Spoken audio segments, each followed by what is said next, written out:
Well, hello. This is a very special vlog of Walk in My Shoe, and you probably have guessed it right. This is a trip to Antarctica. This is a video that I'll cover a lot of things about Antarctica, something that you need to know, including how much it costs, the best season, what to bring, things to be aware of, how to choose the operator, everything you need to know.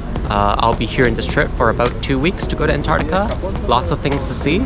And right here I am at the town of Ushuaia, basically the southern tip of Argentina.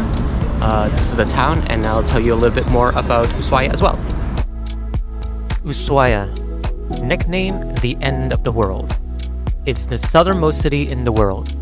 It's known as the gateway to Antarctica. Even people who aren't heading to Antarctica often stop here for its dramatic wilderness and sense of remoteness. Well, one of the things that you can do in Ushuaia is to take a picture with this massive sign here. It's at the port, near the port. Very cool. This is nicknamed, the city is End of the World. Across the mountain is Chile. And it's a nice place to spend the day before you hop onto the cruise to go to Antarctica. When you come to Ushuaia, you have to try the local king crab. It's so famous that it's on the menu at pretty much every restaurant. Fishermen head out to the Beagle Channel every day to harvest them, so you know they're fresh.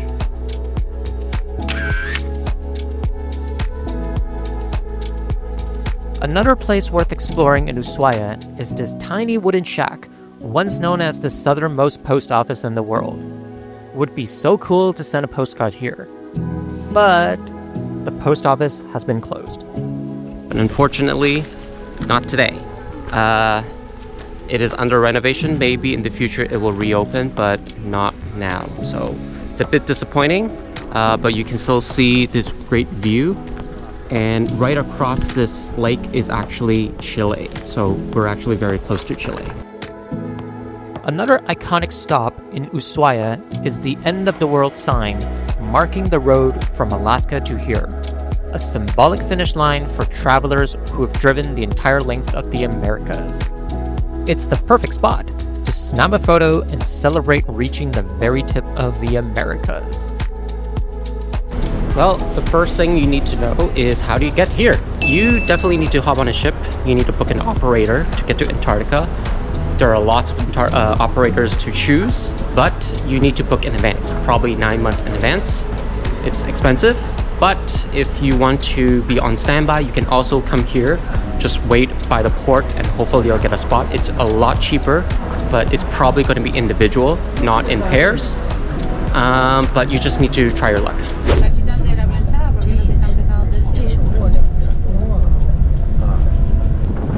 Alright, coming off, putting for the ship. Coming off, finally getting to Antarctica, boarding right now to the World Explorer. Walking down here right now. This is going to be the first look of going to my room in the World Explorer in Quark Expedition to Antarctica. Woo! The washroom. Pretty big. Then the beds. And yeah, this is Quark Expedition. They give us a parka. This is part of our package that we can bring back home. It's meant to last Antarctica. A massive view outside will be a good view to see Antarctica, which we're going to be spending in this room for the next 9 to 10 days. Look at this. This is very important. All the different plugs that are available here for you to charge. Quark's World Explorer is a ship that hosts 160 passengers.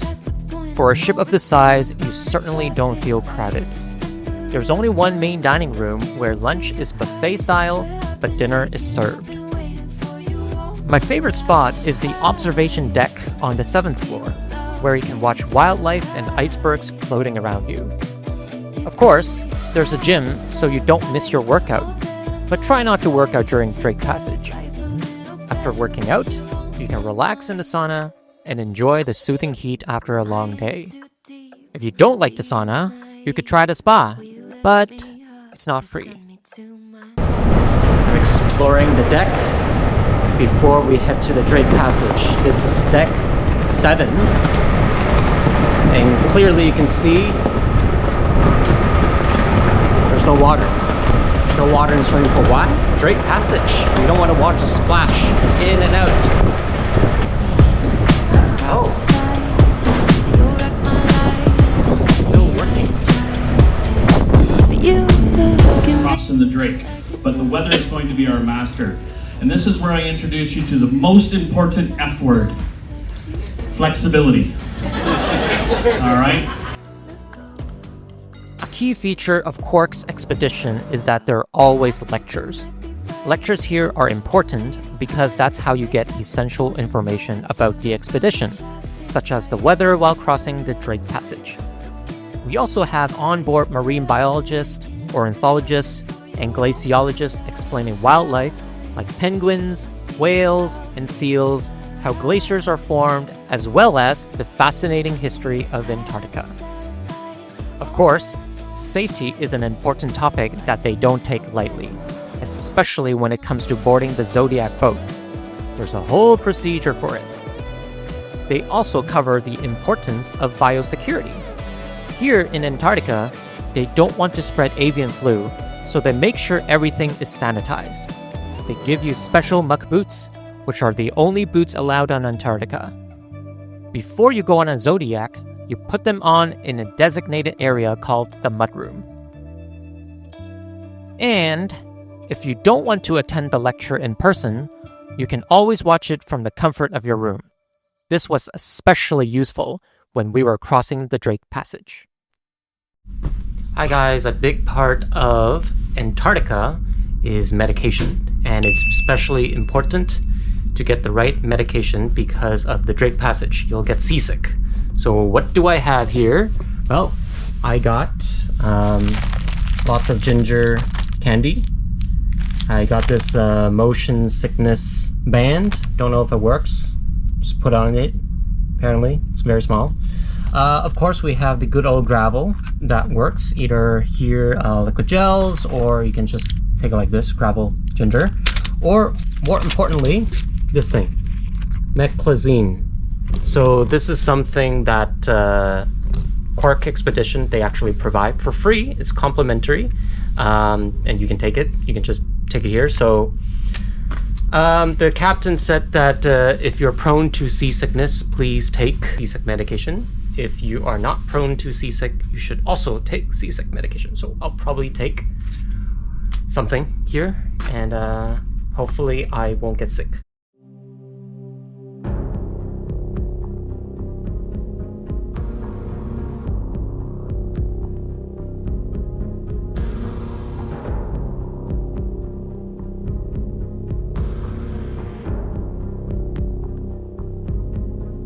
Good morning, we're at the Drake now, day 1. Yeah, I can definitely feel that the ship is pretty wavy, but it wasn't too bad. I slept pretty well yesterday night, passed out, and I could, like, during my sleep, I could feel the ship was like rocky. And this morning, I'm at the lounge eating breakfast. I could also feel it's a bit shaky. Yeah, here's like the wave. Today's wasn't too bad. Who knows what will happen as we go deeper and deeper in the Drake, because I have some medication taken. So it's okay. It's okay so far.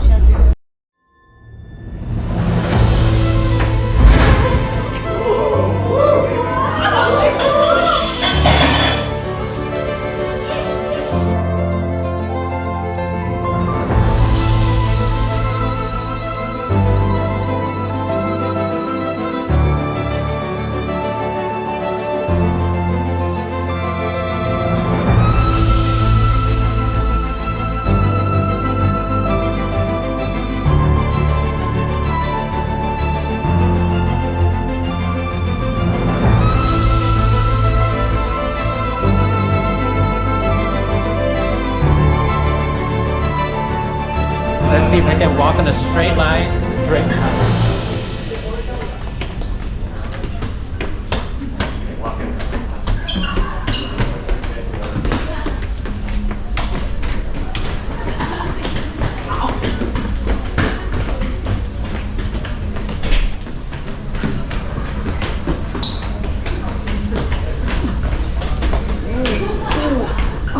Straight line. Alright, so a lot of people ask is to go to Antarctica, how many days do you need? Generally speaking, if you want to go to the basic version, you want to go to the Antarctic Peninsula, you need about 10 to 12 days. A lot of operators, tour operators, ships, that's the duration that they provide, is 10 to 12 days around Antarctica. Of course, you need to account for 4 days, 2 days to go through the Drake Passage and 2 days back. So subtract 4, how many days you're actually in Antarctic Peninsula, that's the number of days. But of course, if you want to go longer, if you want to visit, for example, Falkland Islands or South Georgia Islands, it's a lot longer.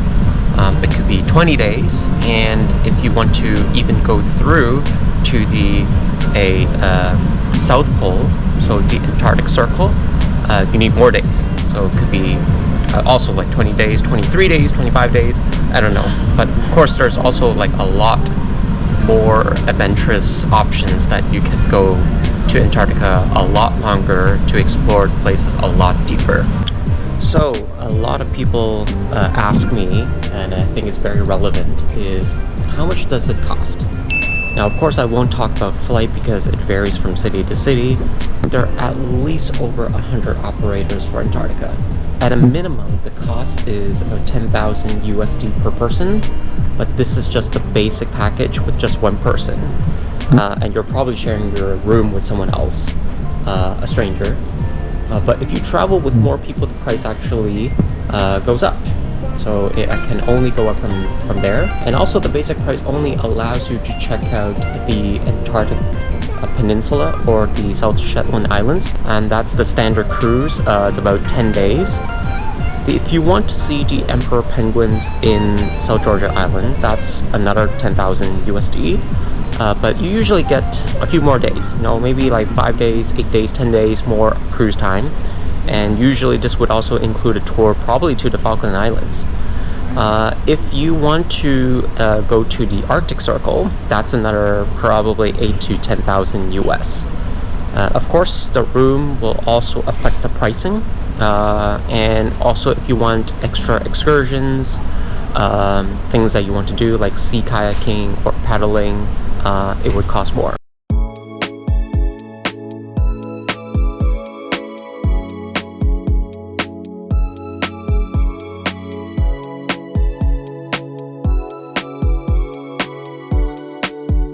This morning I woke up, it's around 7 a.m. I walked out, and this is what I see outside. Kind of like what you would expect to see on a standard Antarctica expedition trip. Finally, we get to see real, well, not real, we've seen glaciers before, but really up close. We're sailing within a sea of icebergs and snow mountains. No one's actually awake on the ship, at least not on the observation deck. I'm by myself, which is pretty cool. I have the entire scene by myself at Paradise Harbor. This is really, really cool. You can see a bunch of icebergs and glaciers here. Today we are dropping by the Brown Station. We have got clearance from the captain. We can go on Zodiacs. They also announced that they have gave the green light for the excursions for paddlings and kayakings around this area. It's cloudy, as you can tell. It's drizzling a little bit, but that's okay. Knowing that if you need me, I'll be waiting for you. If you want me, nothing I wouldn't do. I hope you're feeling it too. Will you take my hand so we can run away? So excited to finally go on a Zodiac. But as I learned in this trip, getting ready in the mudroom is not an easy task, especially when it's crowded. Okay, wearing this is a huge undertaking to the Zodiac. I'm currently wearing 4 layers. There's a base layer, there's another layer, You guys are going to be checking each other. fleece here, Make sure and then this your body Zodiac, life jacket is nice and I'm wearing a life jacket. Pants-wise, Many layers. 4 layers. No, the 3 layers. Waterproof pants are very particular with it. And wear these mud boots where you have to like put your waterproof pants over your mud boots. And your mud boots are the only thing that can touch Antarctic ground. And I have my camera bag and yeah, my hat and everything. I have ski goggles, but going outside is a massive undertaking. So dress very warmly.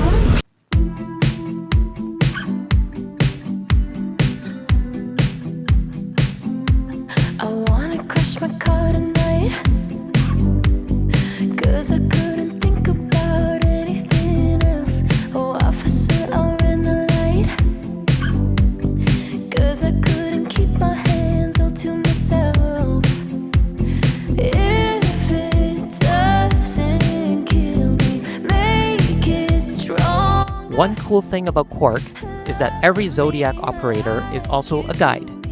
Our guide was able to explain the history of some of the research stations, and they also have the trained eye to spot interesting wildlife from miles away.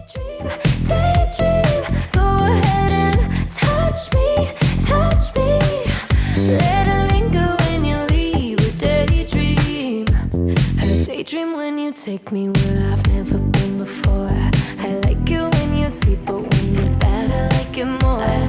Take all my attention like it's going out of style. I want my mind running wild. If it doesn't kill me, make it stronger. Better make it stronger. And love me like you mean it. Don't make me wait any longer. Baby, give me something. Coming off from the interesting zodiac. So people are coming off from here, as you can see. Going through this biosecurity to make sure that I'll show you later on. Security.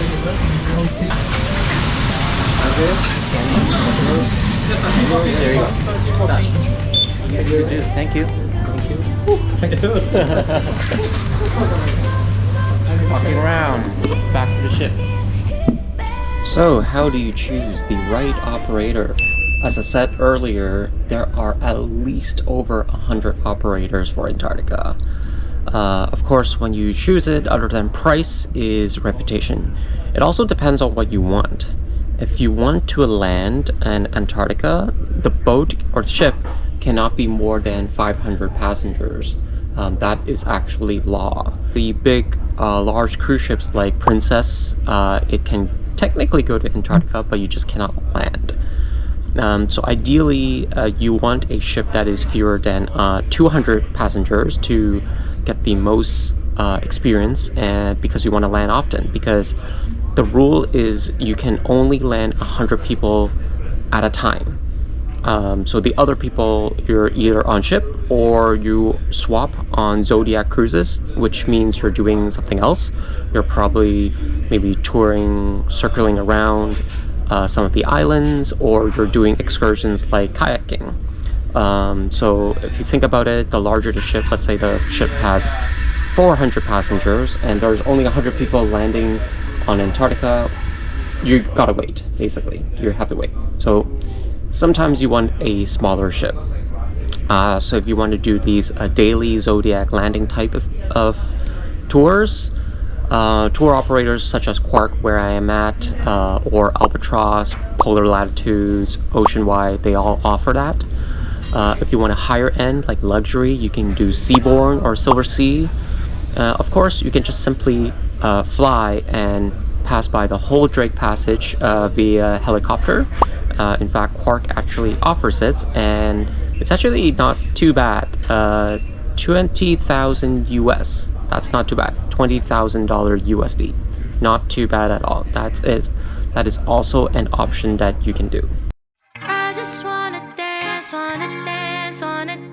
sipping something on the weekend, cherry on top of a good time. Alright, this is called One Big Step for Humanity and also One Big Step for Henry. I am finally here in Antarctica. Woohoo! See? Proof, glaciers at the back. Standing right here on ground. But more importantly, penguins right in the front. Right here.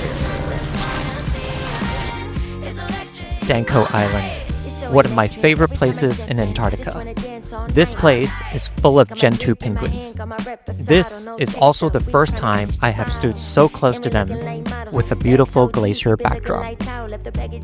Cause we trying to turn up. No bad vibes if your energy off. Move away from me, they wanna pay for me. Look good, smell good, none of this is. Alright, with all the penguins here, it smells like I'm in a fish market. Fish market. I like fish, so I'm okay with the smell. But yeah, it smells like a fish market. That's how penguin smells. Many of you may ask, why do penguins walk with their flippers behind them? Our onboard marine biologists explain that because they have a high center of gravity, they can topple forward. So they hold their flippers back to counterbalance, especially when walking fast. That rule doesn't apply to all penguins, clearly. And now, an attempt at human adaptation, the penguin waddle.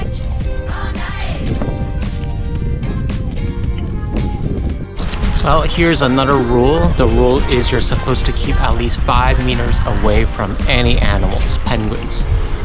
So if you see a penguin, 5 meters, you're supposed to stay. If the penguin is walking towards you, you should also stay within 5 meters. And I think I hear something behind me. Ooh, it's a penguin chasing after me.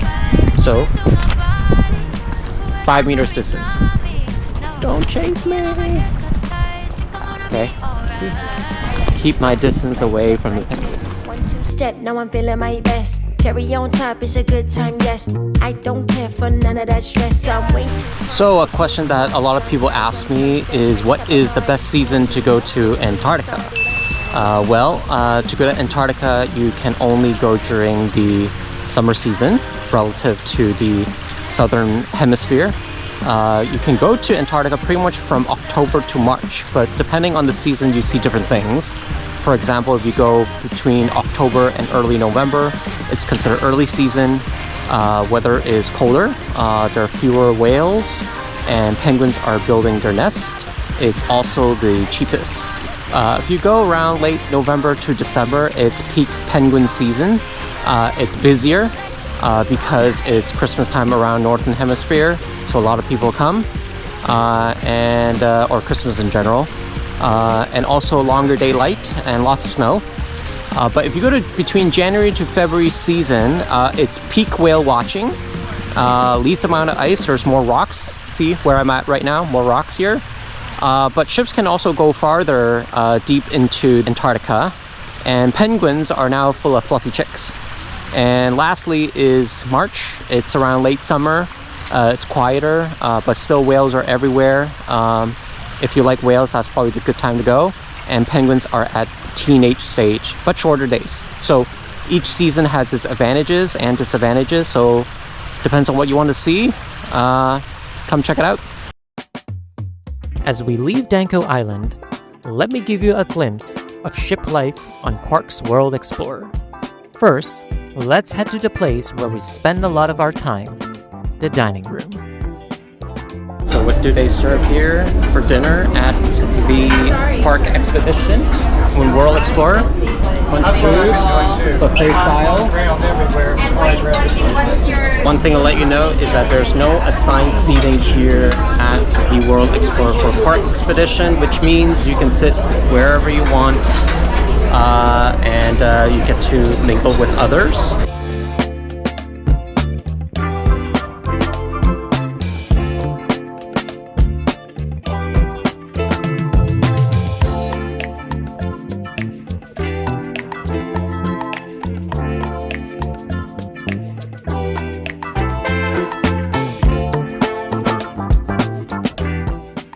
Sometimes, the World Explorer even hosts a barbecue lunch on the back deck when the weather is calm, so you can enjoy your meal while taking in stunning glacier views. This ship also has plenty of screens for making announcements, probably 20 of them. Hello, so every day there's a timetable announcement they'll show on this TV. Apparently it's everywhere. That tells you what to expect for the day, like mandatory lifeboat drills and park exchange, which I'm wearing right now. It's very hot and they want to exchange for a bigger size. And it's all announced here.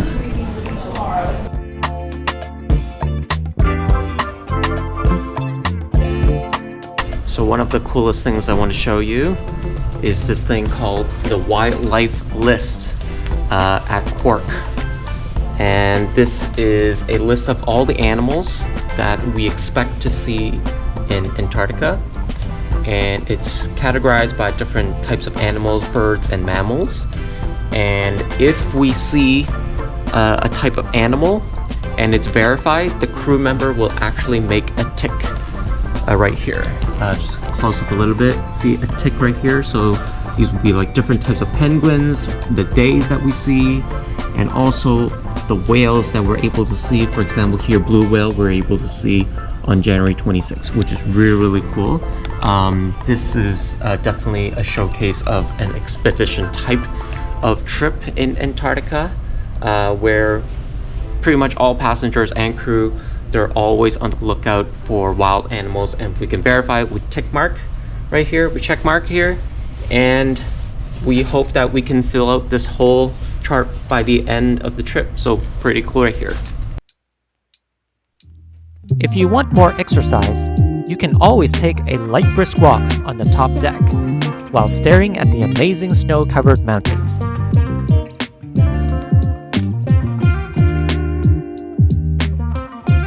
On the ship, I have to mention the shop. After all, when else can you say you've gone shopping in Antarctica?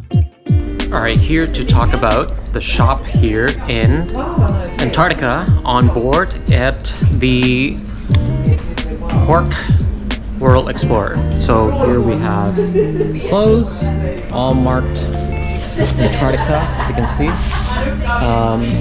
Pretty much anything that has Antarctica you can buy here. Also, of course, it's branded.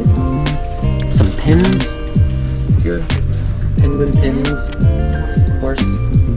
Gen 2 penguins here, all Antarctica branded here. You can put a embroidery right here, like that. Yeah, things you can buy at shops. Ooh, caps. Yeah, everything is in USD. Hello. Hi, what would be the most popular item here that people buy? T-shirts. Postcards. Talk about sending the postcards from Antarctica, the stamps. Oh, you guys tell you can. I'm vlogging. Yes, that's right. The coolest thing you can do here is send a postcard from Antarctica. The ship mails it from Port Lockroy to the Falkland Islands, then to London, and eventually to the rest of the world. Because of the long journey, they say it can take 7 to 8 months to arrive.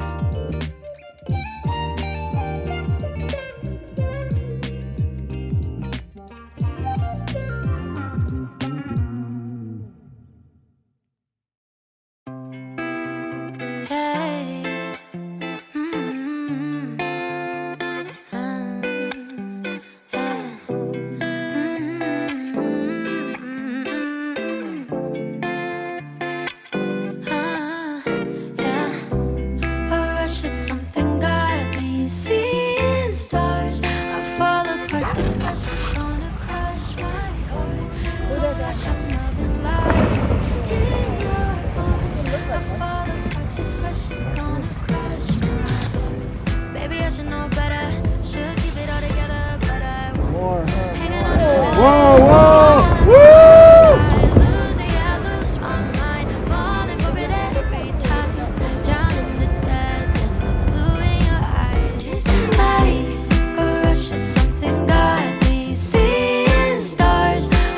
We're at Neko Harbour right now, and this looks stunning. Beautiful, looks like a mirror.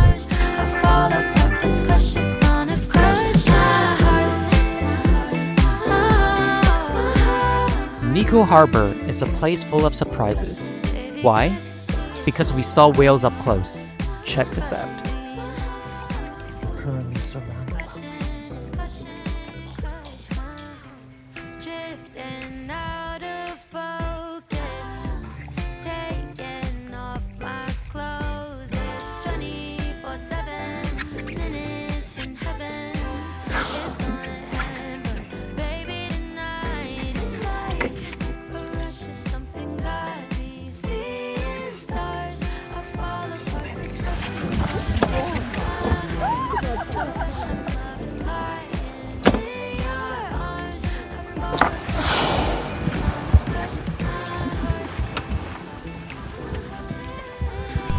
Okay, so that previous video, insane.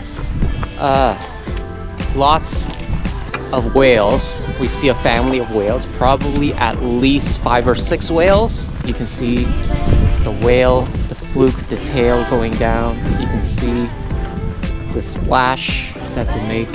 So lots of whales that we just saw, which is amazing. Even our tour guide told us that this is the most amount of whales surrounding us this season. So that's pretty special.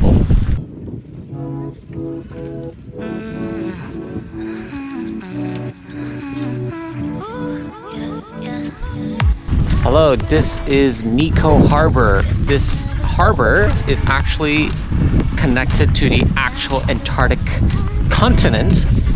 So I'm actually at Antarctica right now in the continent. I don't know if you can see me, they're all penguins right there. And a few penguins right there. It's traffic right now. Can't go anywhere. Why? Because of this. Human traffic and penguin traffic. Penguins. Creating traffic. Gotta wait. Wait. See? I'm moving along. I want to go up.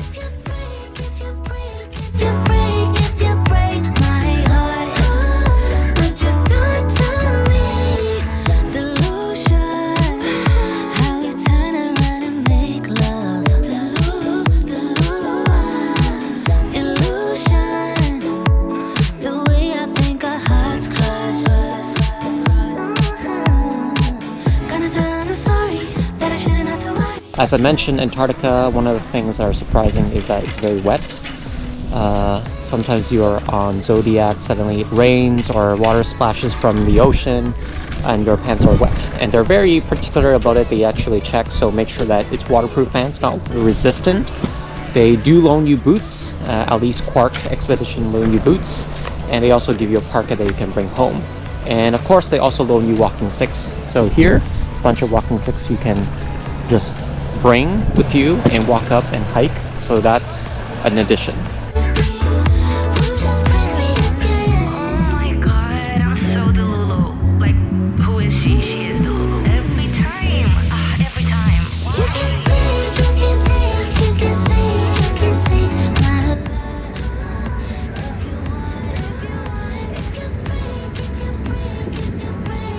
So yeah, one of the options that you can do in Antarctica, at least in Quark Expedition, is you can do polar plunges.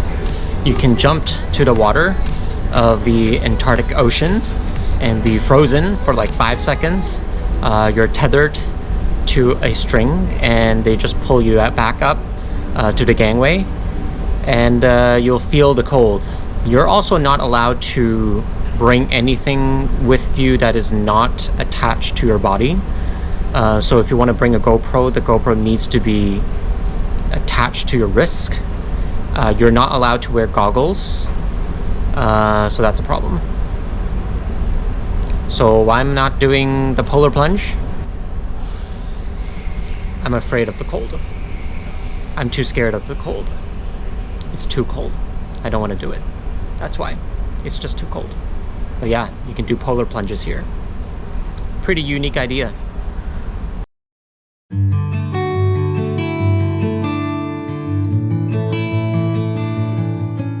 Alright, so how does excursion work in Antarctica, especially in Quark Expedition? So first of all, there are various different types of excursions. You can do sea kayaking, you can do stand-up paddleboarding, or just regular paddleboarding. And all of these excursion options you can actually sign up in advance. And it's highly encouraged that you book in advance, because if you don't, you may not have a chance. But fear not, if you haven't booked in advance, you can still go to the ship, and the first 2 days they actually have a mandatory training session. All you need to do is attend, and then afterwards there's a sign-up sheet and you can sign up. So you are then placed in various different groups, and there's group 1, 2, 3, or 4, or 5, and each time we have a session, your group either go on landing or zodiac, or you do these excursions. So here, this is the sheet behind me. It shows you like various different groups, group 1, group 2. For example, for me, I was assigned to be group 5, and basically it's a chance, it's a lottery. If the weather does not permit, you are not allowed to go and paddle. So you have to wait until it's a good day, when wind and speed is not too high and the waves are not too big, then you can go out and paddle. So it's by luck, it's by chance. Now here's the question is, do you miss other stuff while doing excursion? And the answer is it depends. Usually if it's in a zodiac cruising day, you can't do zodiac cruising, so you'll be doing paddling. But if it's a just landing day, then you are also paddling and you cannot land. But if it's like a split day, for example, you can do first half is zodiac cruising, second half is landing, then you can do both. Your half will be the zodiac cruising part, you can still land. So this is a special suit that you need to wear if you want to do excursions, kayaking, stand-up paddleboarding, or paddling. So I'm wearing my own jacket, I'm wearing another jacket here, but more importantly is you need to wear this dry suit. It's a one piece. Really difficult to wear this whole thing. There's like a little strap, you strap it, just sit. Saturday by the sea, got somewhere we need to be, we just stay here. Like the feel of something new. One of the highlights and crazy activity that we can do is paddling in Antarctica. Behind me is Mark, right here. We are paddling in Antarctica. It is beautiful. We got lucky. It's sunny today, and this is what we see. Woohoo!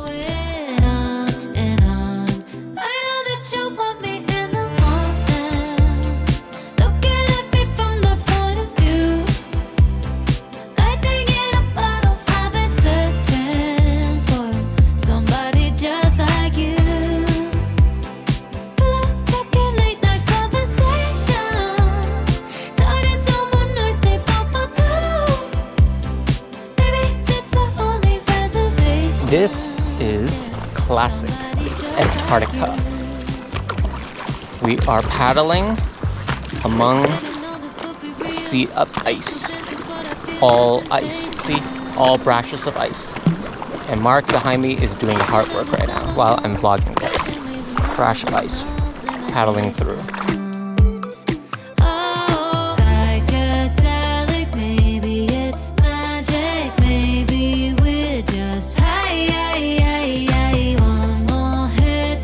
Portal Point. This is a place full of fur seals.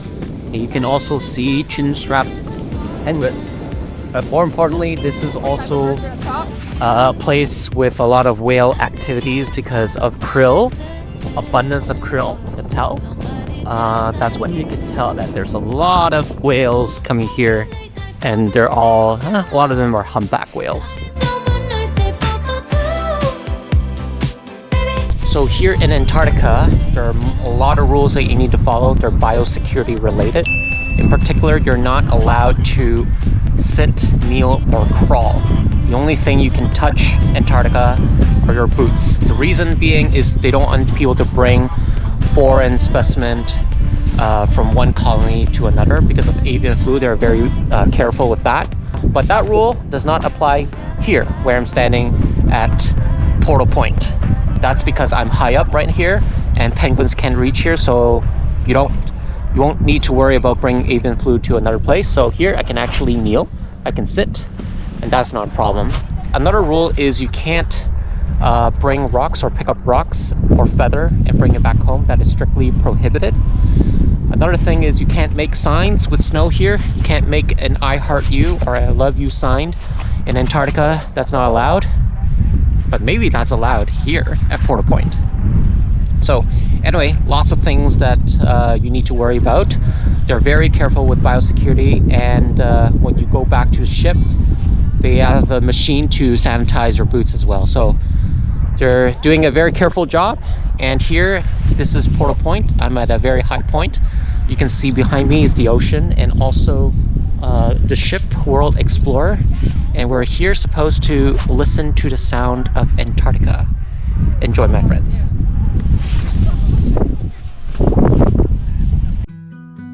We're almost at the end. Before the trip wrapped up, Quark hosted a live auction to raise money for the protection of endangered birds. Okay, so Antarctica, it's definitely picturesque, but in summary, there are a few things that was surprising to me. I really got to set my expectation. The first thing is Antarctica is actually really, really wet. The company Quark Expeditions has already emphasized us to bring waterproof pants, waterproof gloves, everything waterproof. If you don't wear those, easily you can get wet. The waves are super crazy. If you're on zodiac cruises, you can get wet very easily. So that's the first thing. It's really wet. Second thing is it's actually not that cold. In fact, when I was here in Antarctica, Toronto had the worst single day snowstorm in history. I think like -20 or -30 degrees. Here, it wasn't. It was at worst 2 degrees or 0 degrees. But obviously, I'm here in Antarctica during the summer, not winter. Winter, I'm pretty sure, is a very different story. The last thing is that it's actually, you have to really try your luck. When I'm here in Antarctica, it's always Good morning, World Explorers. In just 10 minutes, your ornithology presenter Kai. Yeah, another last thing is you're really trying your luck in Antarctica. You never know what kind of weather you're gonna get. At least here, I'd say 3 out of 4 days is actually rainy and cloudy. So everything actually looks gray. It's not the same picturesque kind of Antarctica that you see on postcards. It's not like reflection or blue or white. It's actually a lot of gray. So you got to really set your expectation. Thankfully, luckily, we got the best day last day. It was picturesque. It was blue. The lake was mirror-like. So that's that. And yeah, no, Antarctica, great place to come. And hopefully this video helps you to know everything about Antarctica. And I wish you come to Antarctica one day. See you soon. Bye-bye.